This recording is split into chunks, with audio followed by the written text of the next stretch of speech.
Chapter 5, Hot Times on Lava Lava Island. Look, every chapter so far, we start off with Princess Peach. And, of course, Peach decides that she wants to sneak around because, of course, she does. What else would she be doing? She's got nothing else to do but sleeping, so, let's go sneak around. We can explore the castle like usual, but this time we're going to find a room here, down here, and this will give us a brand new segment to do. We find the gourmet guy. Remember him? Well, he's hungry, and he needs us to feed him. He blackmails us. He says, "Feed me, or I'll tell Bowser that you're out your room." This really shouldn't matter to us that much, but Peach decides she's going to bake him something anyway. The good thing about this is that he does give us a key, which allows us to unlock more of the castle here, so let's do that right now. That unlocks the Mario 64 area, because, well, it looks like the area from Mario 64. So we're going to go into the area where, was it? I don't know what level it was. I don't think it was Coco Mountain. I think it was like the Thwomp's Fortress was here. That's a kitchen now. This will give us a baking minigame. Yes, we have a baking minigame where you have to use the right ingredients in order to make a delicious cake, because Peach likes making cakes. And I think someone did like a very long version of this where they baked a cake for like years or something like that. I don't know what that even does, but whatever, you can do it if you want to. It's kind of bizarre we're in Cooking Mama territory. We have to mash the A button to stir it up right, because of course that's what you do. And once it's all done, we get a delicious cake. Not the best cake we've seen Peach make, but it looks pretty good. So of course we bring it back to the gourmet guy. We actually just get a transition cutscene over here. And of course he has an orgasm when he eats it.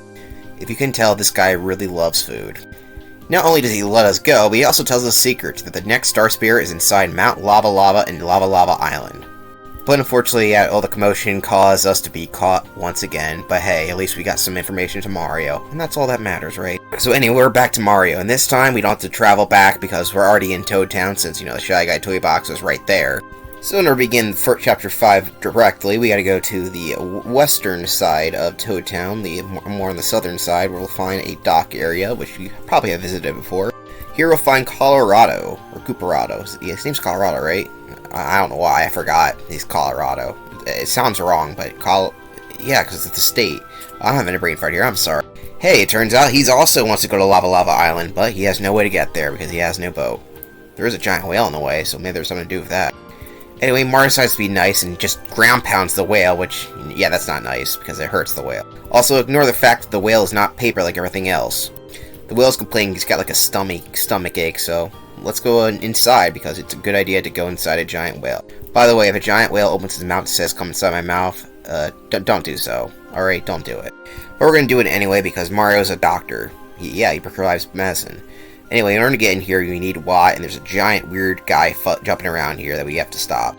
Once we catch the guy, the whale decides he's gonna spit everything out of his body, including where hell this weird fuzzy thing is. So the whale's happy now. He's like, "Hey, I'll do anything you want," and of course, well, he's a device that can float in the water, so it's a perfect opportunity to go to Lava Lava Island. And yeah, that's all that really takes to get to there. It's pretty easy. So now we start a new venture as we travel to Lava Lava Island. Look how beautiful this is. But of course, Colorado here decides he's going to run off because he thinks he sees some treasure, and immediately starts running off to the distance of the Mount Lava Lava because he's crazy. But unfortunately for us, this island's inhabited by fuzzies, one of my least favorite enemies, because, I just don't like them. I don't like the way they look, I don't like the way they act. They suck. This is not any fuzzy, it's a jungle fuzzy. They're like fuzzies, but they live in the jungle. I love that description. The descriptions of this game are hilarious. So the main reason why I hate fuzzies here, especially these ones, is that not only do they suck out your HP, but they also duplicate, and I hate duplicating enemies. It's fucking annoying. Fuck you. Not fuck you, the people watching, I love you, but fuck the fuzzies. Anyway, one of the most unique things about this island, other than the fuzzies, is that there's tons of trees and bushes everywhere, containing coconuts and all sorts of stuff.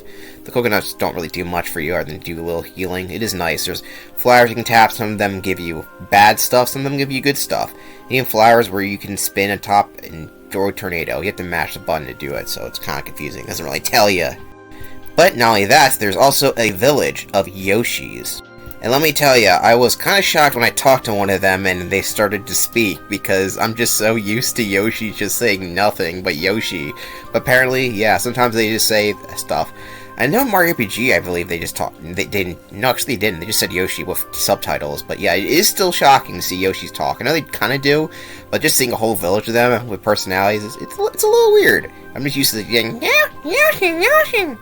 Anyway, this fat guy, who's not a big Yoshi, he's not that big, he's like the leader here. What's even weirder is that there's baby Yoshis. That's not the weird part. But their babysitter is a Cheep Cheep. This is Sushi. Yeah, Sushi, not spelled the same way. Who's a female Cheep Cheep who's a babysitter and likes watching over Yoshis. And don't ask why she's able to live out water. Mario World is weird.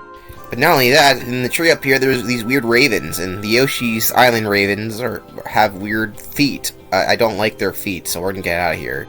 Traveling more into the jungle, we find that Kolorado is once again in danger. He's not much of a great explorer, let's be honest. This time he's being whacked by a shy guy with a spear. In case you couldn't guess, this is a spear guy, which was in Yoshi's Island, so I guess that makes sense. Is it cultural appropriation? I have no idea. We don't know the Shy Guy's nationality, so who knows. So they have most of the abilities the Shy Guys have we've dealt with before, but they have spears, which means that you can't hit them during certain positions. If they're facing towards you, you can't use your hammer. If they're facing over, you can't jump on them. Pretty simple. Well, I guess you could use your hammer. I guess I was fucking wrong. Anyway, when we get all the way to right here, we find the Mount Lava Lava, but unfortunately there seems to be no way to get there, so that kinda sucks. Let's find our way around, I guess. But there seems to be even more trouble on this island, because when we get back to Yoshi Village here, we find all the Yoshis are in panic because, well, the little Yoshi kids, well, they ran away. Before we do that, let's go take a rest at the Toad House, which is very uniquely themed to this area, and I really love it, how it's just like basically acts like a house, but there's really no surrounding here. We just fall asleep under the leaves. I love it. This is a hurt plant, and yeah, they're pretending to be heart plants, but they're actually hurt plants. Hey, you get it? Haha. So these guys' main thing is that not only do they hurt you, obviously, but they will poison you, and they're one of the few enemies that give effects. Now, effects are kind of rare in this game, but there's ways to get rid of it, but pretty much after you're done the battle, it will go away. It's not one of those games that has the poison effect outside the overworld, which is nice to see. But yeah, while that is a little annoying, it's not the end of the world here. There's plenty of ways to heal it, plus if you just take out the enemies, it'll be gone, so you just do that. Not too hard, and also they're avoidable, just don't use heart plants if you don't need to. But yeah, the plants here are very weird. You go in here, well, you get squished. Even though we're already paper, so I guess it really didn't affect Mario. Also keep in mind, the bushes can be pushed apart, so it might look like you can't go a certain way, but you actually can. So yeah, now our main goal is to find these Yoshis, but hey, let's get on for this plant. Holy crap, the plant's attacking! Like I said, this area is dangerous, like even the bushes aren't safe. Ambush is... sorry, the pun caught me off guard. But anyway, Ambush is similar to the hurt plant where they can poison you. And they're pretty much that, just a little with 1 extra HP, so they're basically the same thing as that plant. When traveling from the jungle, we'll find Sushi, who is stuck up in a tree. And of course, we have to get her out by hitting the tree with our hammer. She got stuck trying to find the Yoshi kids, and she's like, hey, help me find these Yoshi kids, I'll help team up with you. And thus we get a new partner. Being a fish, Sushi's obviously main ability is, well, to swim around. But all this can only be done during the dock area, so there's a dock, you can use her to swim around. As well as diving under certain area objects like bridges and stuff like that to get around them. In-game, her abilities are a belly flop, which is kind of like a jump that charges up. It's just alright, she's an alright party member, not the best in the game, but she does have some pretty good special abilities that you get later on. Her default special ability, Squirt, yeah, don't think about it, is a pretty high attacking special move, so that's pretty useful.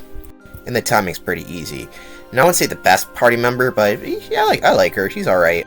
And if you want to upgrade her, you can pretty much do this here immediately, because there's an upgrade box right here. In this jungle area, we'll find our first Yoshi kid hiding behind a bush. Apparently they are playing hide and seek, but some of the other Yoshi kids ran away and got scared about all the dangerous plant life around here. So this is the first Yoshi kid we find, the red one.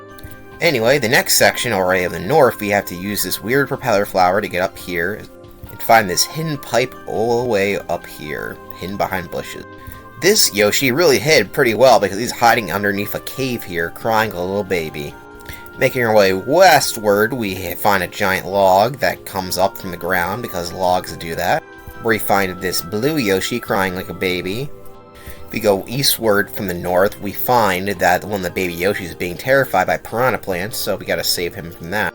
But these aren't just regular piranha plants, they're putrid piranhas, because they're putrid. Yeah, they basically have a poisonous breath, so they have poison like everything else here. There's very little of these enemies here, so they're not too difficult to deal with. There was a lot of them that would be pretty difficult, but they're just average kind of a mini-boss, but not really. So they're just pretty much like beefed up versions of the plants we've dealt with already. But anyway, we saved the orange Yoshi baby. And our last baby Yoshi is hiding in plain sight, sleeping in a tree. who really wasn't even crying, but you know, he was just sleeping. With all the Yoshis saved, we can go to the leader, who's the fat one. He's like, you want to go to Lava Lava Mountain? Well, here you go. I got something for you.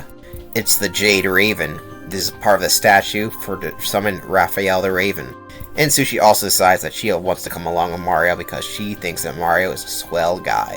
While looking for the Yoshis, you probably already came across this statue, but all the way northward we'll find this Raphael the Raven statue with an empty slot, which of course we can use because we have that Jade Raven there, and we're going to put it right in the middle. And of course this causes the statue to move out of the way, introducing us to more of the jungle.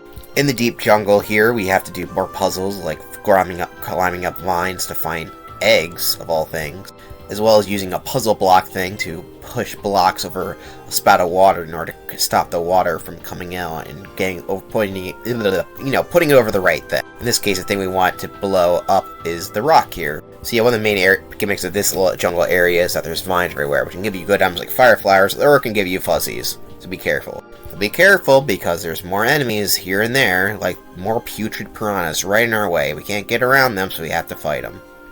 But also there's, well, a Magikoopa. This is a white Magikoopa. He's, we're not questioning about what he does in his meantime of that pointed hood of his, but yeah, he's got some magical abilities. So this is basically our mini-boss. The putrid piranhas can be a little difficult, especially because there's 3 of them. And also we gotta get rid of that, well, let's just say, the member we don't really like, there to get rid of the healing ability. At least that's all he wants to do is heal, not do something else, with a cross maybe.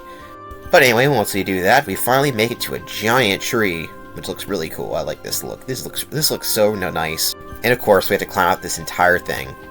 It's very large. And there's really nothing to this area. It's just no enemies. You just gotta jump and run up the vines across this giant tree. It's ridiculous. But here he is, Raphael the Raven. He's quite the big man.